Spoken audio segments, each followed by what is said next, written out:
Gostaria que você abrisse sua Bíblia, Evangelho de Lucas. Nós vamos falar de 2 capítulos diferentes nessa manhã.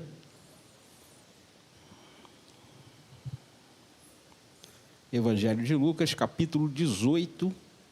Você abre aí no capítulo 18. Nós vamos ler um texto no capítulo 18 e outro texto no capítulo 19. Nosso tema nesta manhã: a vida é feita de escolhas. E aí nós vamos falar de 2 homens que fizeram escolhas diferentes. E resultados vão ser diferentes. Porque cada vez que nós fazemos uma escolha, toda escolha ela vai trazer um resultado, vai trazer uma colheita. E aí nós vamos falar hoje de 2 personagens aqui que têm a mesma condição financeira, não social. Embora tenham a mesma condição financeira, mas eles não têm a mesma condição social. Diante da sociedade, eles são vistos de formas diferentes. E aí, esses homens fazem escolhas. No primeiro momento, as escolhas parecem se confundir, mas o resultado aqui no final, nós vamos ver aqui esses 2 homens fazendo escolhas que vão repercutir na sua vida e também, provavelmente, nas suas famílias. E aí, queria que você abrisse sua Bíblia aí, de Lucas 18, do versículo 18 ao 23, diz assim. Estou lendo aqui na versão NAA. Certo homem de destaque perguntou a Jesus: Bom mestre, que farei para herdar a vida eterna? Jesus respondeu: Por que você me chama de bom? Ninguém é bom, a não ser um que é Deus. Você conhece os mandamentos? Preste atenção na resposta desse jovem. Preste atenção.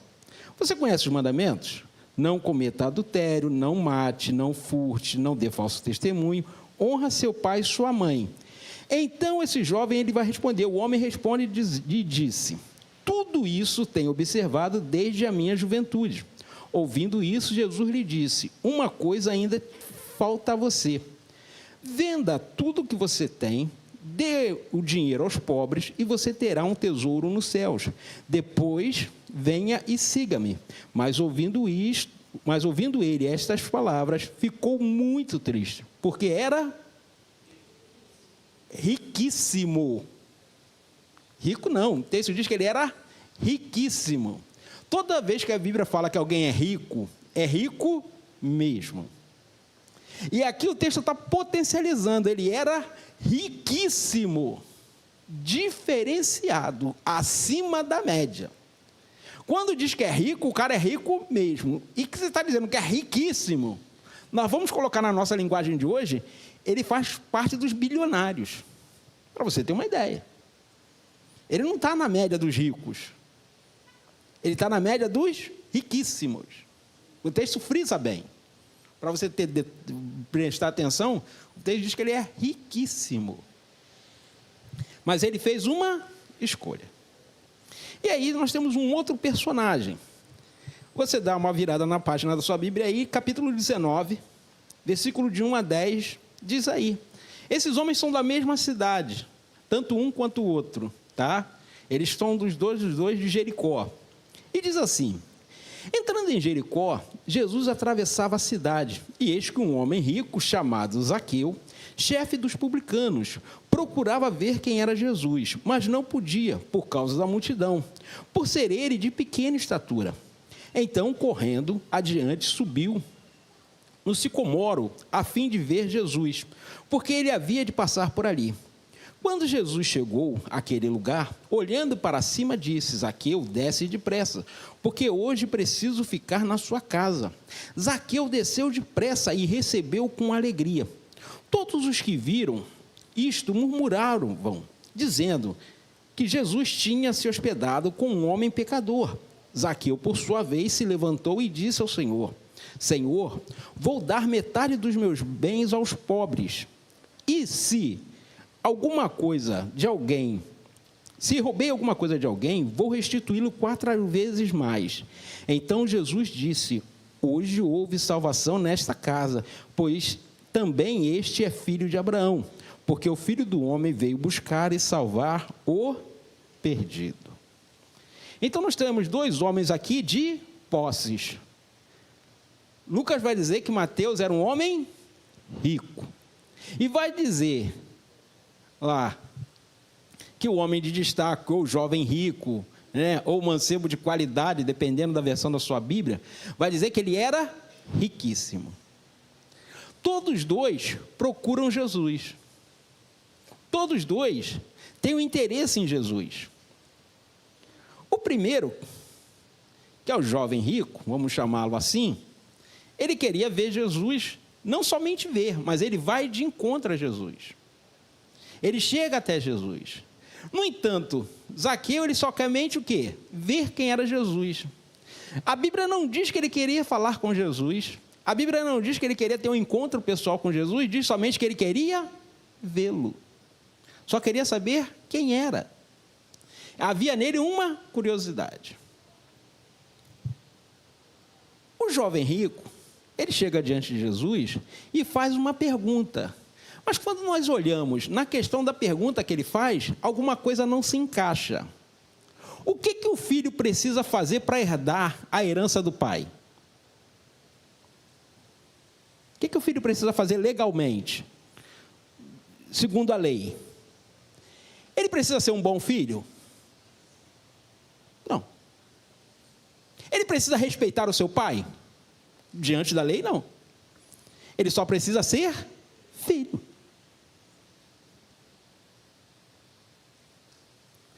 Eu não precisaria perguntar para o meu pai o que eu faria para herdar os bens, se bem que ele não deixou nada, né? Mas eu não precisaria perguntar a ele, porque simplesmente eu era filho.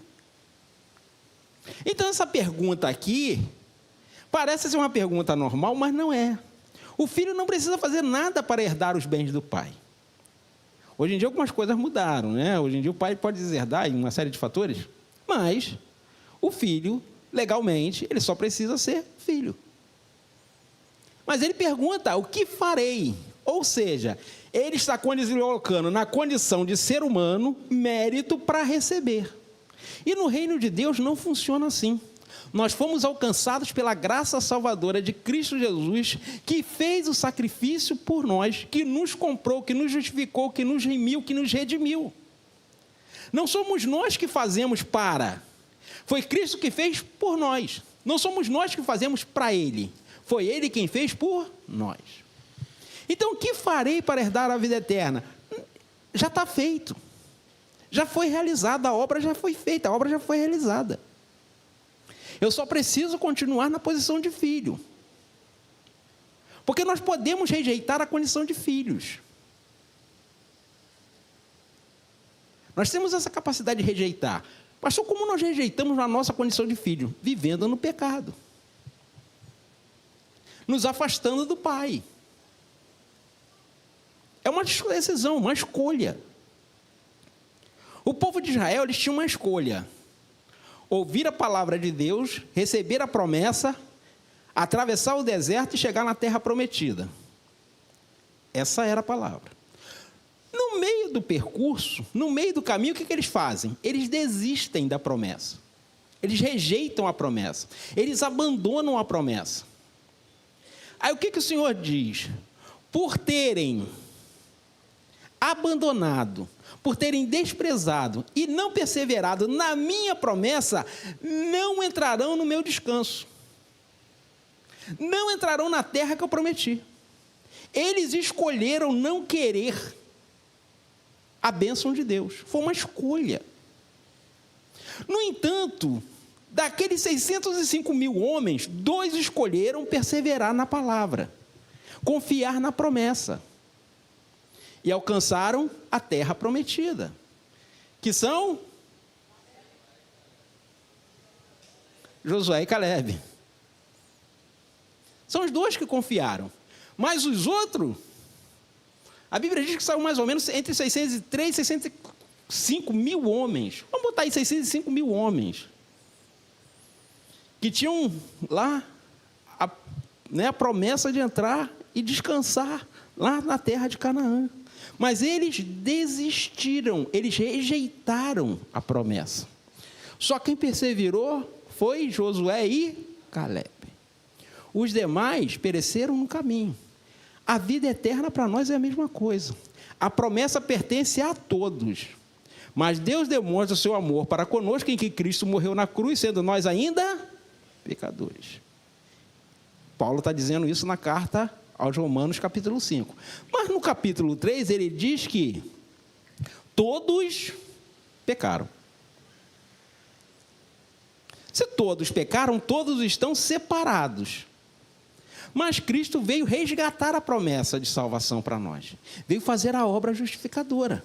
E nós temos uma escolha: crermos que a palavra permanece, que ela continua válida, e que nós temos acesso à presença de Deus, não porque somos bons, mas porque Cristo já fez a obra. Cristo já pagou o preço, já nos resgatou da morte e do inferno, e nos deu acesso à presença de Deus, pelo novo e vivo caminho, pelo seu sangue derramado na cruz. Então, nós fazemos uma escolha de permanecermos fiéis a esta palavra.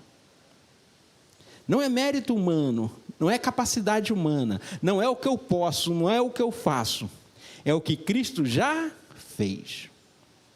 Então, quando nós entendemos isso, nós continuamos olhando e perseverando sobre esta palavra. Mas esses dois homens que eu citei, eles fizeram escolhas. E aí nós vamos aqui trabalhar essas escolhas que eles fizeram e o resultado dessas escolhas que eles fizeram. Então aqui, quais foram as duas escolhas desses homens? A primeira escolha do jovem rico é apresentar-se diante de Jesus com bajulação. Ele chega diante de Jesus e diz o quê? Bom mestre. Mas qual é a resposta de Jesus? Só existe um que é bom, que é Deus. Então, muitas das vezes, o elogio faz bem para a alma, não faz? Faz, gente. Tem gente que fala assim: eu não gosto de ouvir elogios. Não fecha, filho. Faz bem para o ego, faz bem para a alma você ouvir um elogio. Mas quando a gente ouve um elogio que não é bem um elogio, é meio que uma armadilha, a gente desconfia. Tem elogios que não fecham. Tem elogios que não encaixam. Quem está fazendo ou não te conhece bem, ou então está tentando te bajular. A gente precisa ter discernimento. Tem elogios que não casam, que não fecham. Então, quando ele chega perto de Jesus com essa fala, Jesus logo rebate. Porque sabe que a intenção dele não é boa. E aí ele pergunta a Jesus: o que farei para herdar a vida eterna? É como eu falei, o filho não precisa fazer nada. Ele simplesmente é herdeiro. E nós hoje, em Cristo, nós somos co-herdeiros com Cristo. Porque Cristo é o herdeiro principal. Ele herdou todas as coisas e nós nele temos direito a todas as coisas nele. Fora de Cristo não há herança, fora de Cristo não há salvação, fora de Cristo não há bênção. Porque ele é o herdeiro e nós somos co-herdeiros com ele. Fora dele não há herança, não há vida eterna. Então ele chega diante de Jesus com bajulação e Jesus rebate essa bajulação. No entanto, a escolha de Zaqueu. Versículo 3 diz lá que Zaqueu queria ver Jesus.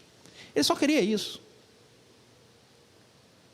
Eu, nas minhas conjecturas, eu acredito que Zaqueu queria ver Jesus, porque no meio dos apóstolos de Jesus tinha um que era par dele.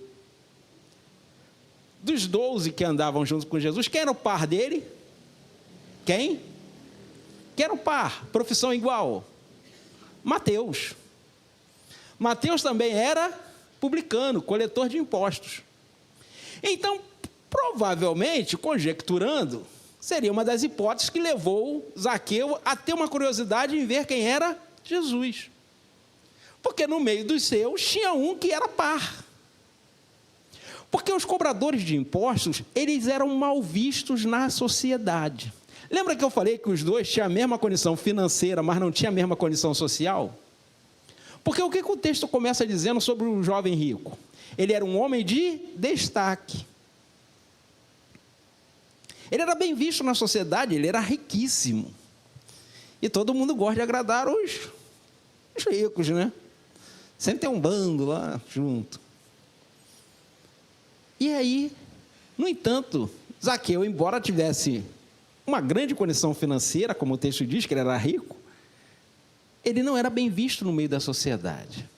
Mas ele queria ver quem era Jesus. Então, um vai até Jesus com bajulação, mas o outro só quer ver. Ele não quer mais do que isso.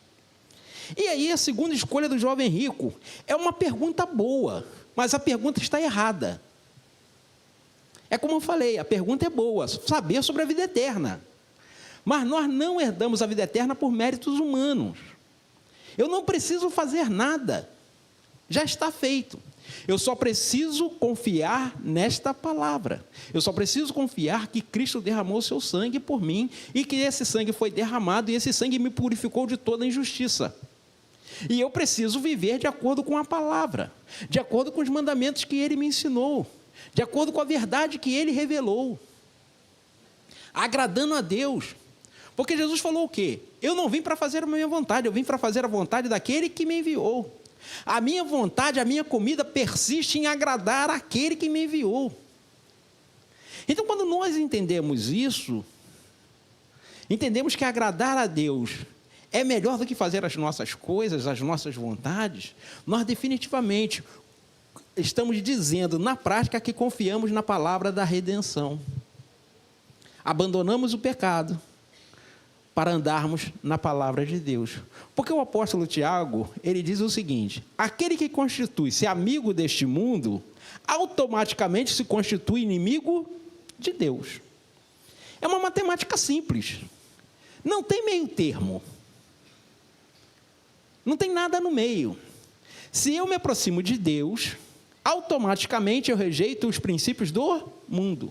Mas se eu me aproximo do mundo e abraço a regra do mundo, o padrão do mundo, automaticamente eu estou rejeitando a palavra de Deus. Porque são antagônicas. Não dá para andar junto. Eu preciso então me aproximar de quem? De Deus. Automaticamente eu vou deixando o prazer deste mundo. Então não tem para onde esconder, não tem para onde correr. Não tem em cima do muro. Não tem neutralidade. Eu estou neutro, eu estou em cima do muro. Não existe em cima do muro. Quando você acha que está em cima do muro, você já está do lado do mundo. Simples assim. Então, quando ele fez uma escolha em perguntar sobre a vida eterna, ele está falando: o que eu preciso fazer? E aí Jesus começa a falar com ele aqui algumas coisas. A segunda escolha de Zaqueu é que ele não se limitou à condição física dele. O texto diz que ele era de pequena estatura. Mas ele não se prende a isso. Ele se antecipa. A multidão não permite que ele veja Jesus. Ele fala: opa, conheço a cidade. Sei que ali na frente tem uma árvore. Não é uma árvore fácil de se subir. Esse cone aqui, ou figueira brava, era um tipo de figo, tá? Figueira é um tipo de figo selvagem que eles chamam, que não é bom para o consumo. E a árvore desse figueira, ela dá um tronco muito alto e os galhos ficam bem altos. Para quem é de pequena estatura, vai ficar ruim de subir. Mas ele não se dá por vencido. Mesmo com dificuldade, ele vai subir. Porque ele queria ver quem era Jesus. Ele não se limitou à sua condição. Mesmo sendo um homem importante naquela cidade, mesmo sendo um homem rico, vamos botar na linguagem dos adolescentes hoje, ele vai pagar o maior mico. Pô, subindo na árvore, pô.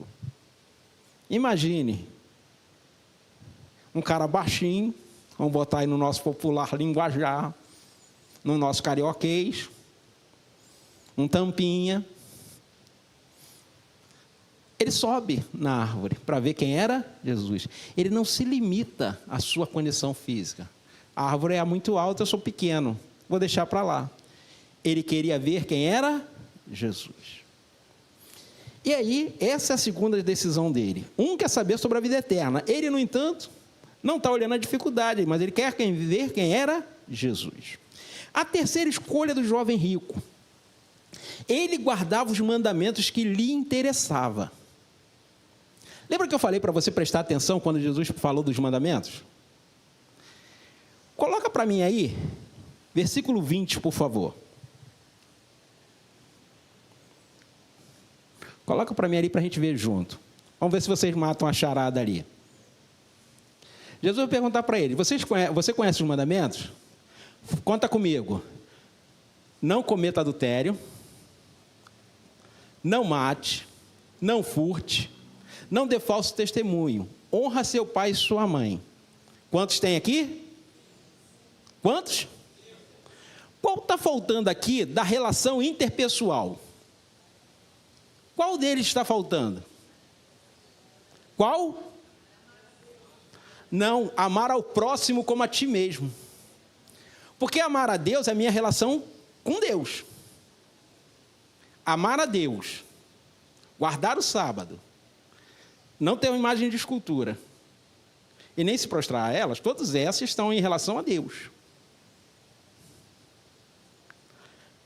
4 dos mandamentos dos 10, olha só como é que é interessante. 4 somente dos mandamentos estão na minha relação com Deus, na minha relação pessoal com Deus. 6 estão na nossa relação interpessoal. Para Deus, o que é mais importante? A minha relação com Ele ou a minha relação com você? Questão de princípio, filho. Se 4 é a nossa relação com Ele e 6 é a nossa relação com o próximo, logo, qual é a conclusão lógica? Deus está mais preocupado de como nós nos relacionamos como pares do que nós nos relacionamos com Ele. Por que eu amo você, perdoo você, auxilio você, sou solidário com você? Eu estou dizendo que eu estou servindo a Deus. Eu só sirvo a Deus quando eu sirvo as pessoas. Isso é um mito que se pode servir Deus em casa. Isso é um mito que se pode ser crente em casa. Isso não funciona. Isso é um dos grandes erros da sociedade moderna. Eu vou ser crente em casa, não vou à igreja, isso é mentira. Isso é uma falácia. Não tem como. Eu só sirvo a Deus quando eu sirvo as pessoas. Jesus falou o quê? Eu vim para servir. A minha função como filho do rei, como filho do dono, como filho do Senhor de todas as coisas é servir. Se o filho do dono, se o rei dos reis, o Senhor dos senhores veio servir, nós viemos fazer o quê, filho? Não tem outro jeito, é servir, e servir, e servir, e servir. Então ele aqui, quando Jesus pergunta, ele corta Jesus. Quando Jesus vai falar o último, que olha só, ama o teu próximo como a ti mesmo, ele faz o quê? Ele corta Jesus. Tudo isso tem guardado. Sabe o que é isso? Na nossa linguagem psicanalítica ou psicológica, mecanismo de defesa. Quando vai falar alguma coisa que eu sou fraco, que eu sou ruim, que eu tenho com o calcanhar de Aquiles, eu entro, corto. É o que ele faz. Quando Jesus vai falar o 6º aqui, ele... Tchum, porque ele sabe que ele fica pendente nisso aqui. Amar as pessoas. E aí, ele escolhe cortar Jesus, não deixar Jesus concluir. E aí, ele só guardava aquilo que interessava. Ele não traía, ele não adulterava, ele não roubava. Nada. Mas amar as pessoas, ele não amava. E aí, Zaqueu, aqui na 4ª escolha dele, ele não mede esforços para ver Jesus. Ele sobe numa árvore difícil, porque Jesus iria passar por ali. Eles estão fazendo escolhas. E as escolhas dele vão dar um resultado. A 4ª escolha do jovem rico é não renunciar às coisas materiais. Quando Jesus diz para ele, vá, venda tudo que você tem, dê o dinheiro aos pobres, e você terá um tesouro nos céus, não era isso que ele queria? A vida eterna? Não era essa a preocupação dele? Não era essa a pergunta dele? Jesus está dizendo, para você ter a vida eterna, vende os bens e dá aos pobres. Mas pastor, ele ia ficar pobre. Jesus não está falando de dinheiro, filho. Jesus está falando de prioridade. A questão aqui não é o dinheiro. Ele não quer saber o que vai fazer para herdar a vida eterna, para ter a vida eterna. Amar as pessoas. Era o que ele não conseguia fazer. Jesus não está falando de dinheiro. Jesus está falando em amar as pessoas. Pegar as coisas para serem usadas. Mas amar as pessoas. Então, quando Jesus fala isso para ele, Jesus está falando assim, ó, ame as pessoas. Abra mão do que você tem por amor às pessoas. Só que ele não consegue, porque o amor dele estava onde? Na riqueza. Então ele fez uma escolha de não abrir mão das coisas materiais. Em contrapartida, Zaqueu vai abrir mão das coisas materiais. Jesus não falou de nada de recurso, de bens, de dinheiro com Zaqueu. Mas Zaqueu simplesmente está tão feliz porque Jesus foi na casa dele. Ele está tão impactado de Jesus ter ido na casa dele, que ele fala para Jesus: Senhor, darei metade dos meus bens aos pobres. Jesus falou alguma coisa de dinheiro com Zaqueu? Não. Mas ele, impactado pela presença de Jesus na casa dele, na vida dele, ele abre mão dos recursos. E ele fala: se defraudei alguém, pagarei 4 vezes mais. Você tem ideia de por que Zaqueu falou isso? Em restituir 4 vezes mais? Porque a lei de Moisés mandava.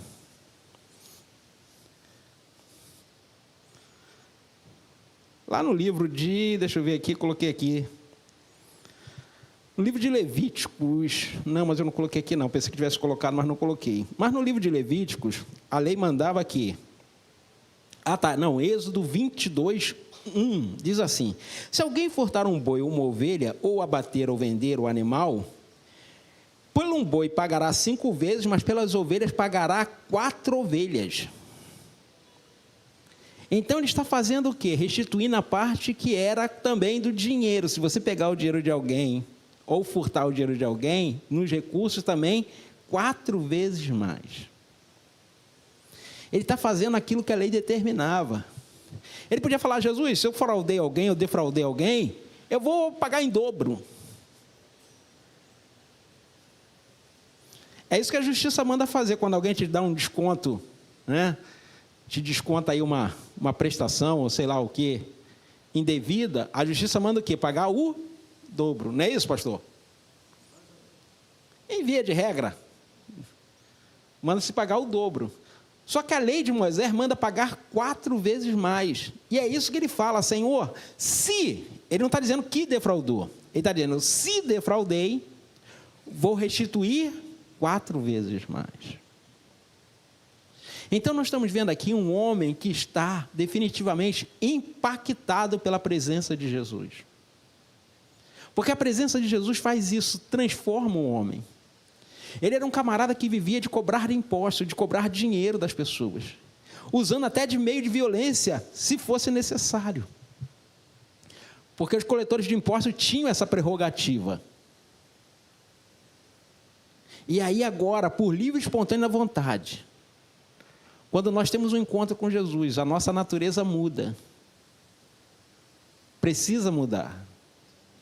Aquele que é avarento, precisa parar de ser avarento. Porque a avareza é equiparada ao quê? À idolatria. Porque o único Deus na Bíblia que compete com Deus de Israel, o Criador de todas as coisas, é o quê? É a riqueza. Jesus falou o quê? Ninguém pode amar a 2 senhores, a Deus e a riqueza. A Mamon, que é o Deus da riqueza. Tem gente que fala assim, lê o texto: ninguém pode amar a 2 senhores, a Deus ou ao diabo. Hermenêutica 0. Não fez hermenêutica, não fez exegese do texto. O texto está dizendo as riquezas. As riquezas ocupam um lugar no coração do homem, como esse jovem rico. Entre cumprir a palavra de Deus e ficar com as riquezas, o que ele escolheu? As riquezas. Então a vida é feita de escolhas. E aí, para nós terminarmos aqui, o jovem rico se entristece com o convite de Jesus. Jesus disse que para ele: vá, vende tudo que você tem, dá aos pobres, e aí você terá um tesouro nos céus.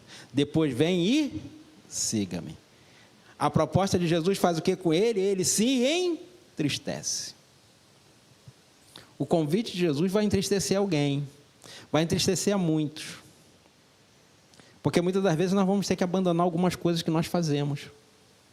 Vamos perdoar algumas pessoas que nós não queremos perdoar. Vamos ter que relevar algumas coisas que nós não queremos relevar. Vamos ter que ir lá falar com alguém que a gente não quer falar. Isso é o amor de Jesus nos nossos corações. Mas, pastor, ele não merece. E quem falou em merecimento? Perdão não é merecimento. Perdão é questão de obediência. Eu não perdoo alguém porque a pessoa merece ou não. Eu perdoo alguém porque a Bíblia manda perdoar. Eu não amo as pessoas porque eu quero. É porque a Bíblia manda amar. Não é uma questão de escolha, é uma questão de obediência. É diferente. Eu escolhi obedecer. Mas eu posso querer que não. É uma escolha. Sempre é uma escolha. E aí, o jovem rico fica triste com a proposta de Jesus, com o convite de Jesus. Segui-lo. Para juntar tesouros aonde? Nos céus. Aonde a traça não corrói. Aonde o ladrão não rouba. Aonde o depósito, ele vai perpetuar. Não vai vir um plano aí do governo. Quem aí é da década de 80... Não sou dessa época não, mas quem é da década de 80 lembra do plano Collor. Não importava quanto você tivesse na conta, o governo simplesmente confiscou. A gente pode estar sujeito a isso, gente. O Estado confiscar. Mas o tesouro na eternidade, nos céus, ninguém vai confiscar. Você não precisa ter medo do governo, você precisa ter medo do Estado. Porque lá, aquele tesouro, o depósito feito lá, o dono do banco, ele é fiel, ele é verdadeiro, ele não muda. Então, precisamos ajuntar tesouro na eternidade. E ele rejeita o convite de Jesus, ele fica triste com o convite de Jesus. No entanto, Zaqueu, quando Jesus fala assim: Zaqueu, desce depressa, porque hoje eu vou na sua casa. O que Zaqueu faz? Zaqueu desce da árvore como? Com alegria. O texto diz assim, ó: Zaqueu, Jesus fala, desce depressa. E ele desceu depressa e recebeu com alegria. O convite é para todos. Uns não vão querer, porque eu vou ter que largar o vício. Eu vou ter que largar algumas coisas ilegais que eu faço. Eu vou ter que tirar aquele gato lá da luz. Tem uns gatos que parecem uns leões, né? Vou ter que botar minha água em dia. Vou ter que acabar com um montão de coisas ilegais. Vou ter que parar de desviar algumas coisas da empresa. Vou ter que parar de fazer algumas coisas ilegais. E aí? Muitas das vezes, quando Jesus fala para nós nos consertarmos, esse convite nos entristece. Eu estou tão acostumado com aquele dinheirinho a mais, que não deveria entrar, mas está entrando, já está fazendo parte das minhas contas, que como é que eu vou abrir mão disso agora? Como é que eu vou deixar isso agora? Já faz parte das minhas contas, já faz parte do meu orçamento. Mas aceitar o convite de Jesus com alegria é abrir mão. É deixar as coisas que nos prendem a esse mundo, que nos amam. A aranha é um dos bichos mais sádicos da natureza. Ela não tem prazer em simplesmente pegar a presa e chegar lá e lacrar ela todinha e ir embora. Não. A aranha gosta de ver a presa se debater tentando sair. Ela vai lá, prende uma asa, por exemplo, da mosca. Aí a mosca está quase se soltando, ela vai lá, prende uma pata. Pode ver, a aranha vai e volta na presa. porque ela tem prazer de ver a presa tentar se soltar. O pecado também é a mesma coisa. Ele vai nos pegando aos pouquinhos. Aos pouquinhos. Não tem problema não, está tudo certo. Ninguém está vendo, ninguém sabe. Deus conhece o seu coração, Deus conhece a sua fraqueza. E aí a gente vai sendo. Começa numa asa, daqui a pouco uma perna, daqui a pouco um braço. E aí quando a aranha vê que você não tem mais saída, aí ela vai lá e te enfaixa toda. Aí definitivamente. Mas você acha que a aranha vai matar o inseto? Não vai não. Ela vai manter o inseto vivo. Porque a aranha ela não vai comer aquela presa. Ela vai deixar para quem? Para a prole. Para os filhotes. A aranha, quando prende um inseto, ela não prende para ela comer depois. Ela prende para a prole comer depois. Mas ela não mata aquele inseto. Ela deixa um lugar para aquele inseto ter ar, para o oxigênio entrar, para manter vivo. Muito fraquinho. Quando sair, não tem como se defender dos filhotes da aranha. O pecado é a mesma coisa. Ele nos mantém vivos, só que nós já estamos mortos. A gente acha que vai dar para sair, mas não vai dar para sair. Porque nós fizemos uma escolha. E aí, quando nós fazemos uma escolha, e se nós não tomarmos cuidado, como o jovem rico, nós vamos escolher as coisas do mundo em detrimento das coisas do reino. A gente vai escolher as coisas do mundo em detrimento da vida eterna. E aí ele esquece qual era a primeira pergunta dele. Ele esquece o que ele queria. E aí definitivamente ele nunca vai encontrar uma resposta. Você não precisa fazer nada para herdar a vida eterna. Você só precisa confiar na palavra de Deus. Se abster do pecado e se aproximar da vida eterna com o Senhor. Então aqui, para nós concluirmos 2 textos aqui. Mateus 6, 21, no Sermão do Monte, Jesus fala assim: porque onde estiver o seu tesouro, aí também estará o seu coração. E Lucas 5 diz: não vim chamar os justos, e sim os pecadores ao arrependimento. Aquele jovem achava que ele cumpria os mandamentos, ele achava que ele era muito bom. Mas, no entanto, na prática, não era nada do que ele pensava. E aí nós precisamos fazer escolhas. E aí quando nós estamos na Santa Ceia do Senhor, nós precisamos fazer escolhas. O apóstolo Paulo diz para nós examinarmos a nós mesmos. Eu não posso examinar a vida do meu irmão, e nem o meu irmão examinar a minha vida. Eu tenho que examinar a minha própria vida. Então é uma escolha. Eu olho, examino. Tem alguma coisa pesando? Tem alguma coisa contrária? Aí eu preciso fazer essa escolha. E aí quando eu faço essa escolha, aí eu participo da mesa do Senhor. Eu como do pão, bebo do cálice. E declaramente falo para mim mesmo e para todos os outros que estão ao meu lado: o Senhor está voltando. O Senhor está vindo. Porque é isso que faz a Santa Ceia. Nós lembramos da morte do Senhor até que Ele venha. Nós anunciamos a morte e a ressurreição de Cristo e o seu retorno até que Ele venha. E nós estamos aqui nesta manhã para dizer que você tem escolhas a fazer. Jesus falou que antes de até nós ofertarmos, nós precisamos ver se tem alguma questão com algum irmão. E aí a gente deixa a nossa oferta e vai lá e se conserta com o irmão. Depois vem e deposita a oferta. E na Santa Ceia nós precisamos entender que participar da Santa Ceia não é somente um rito, não é somente o cumprimento de uma das ordenanças da Bíblia. É um momento desafiador de nós oferecermos perdão para quem não merece. E pedimos perdão também a alguém que nós machucamos, ofendemos. Porque o perdão é sempre uma mão dupla. É uma via de mão dupla.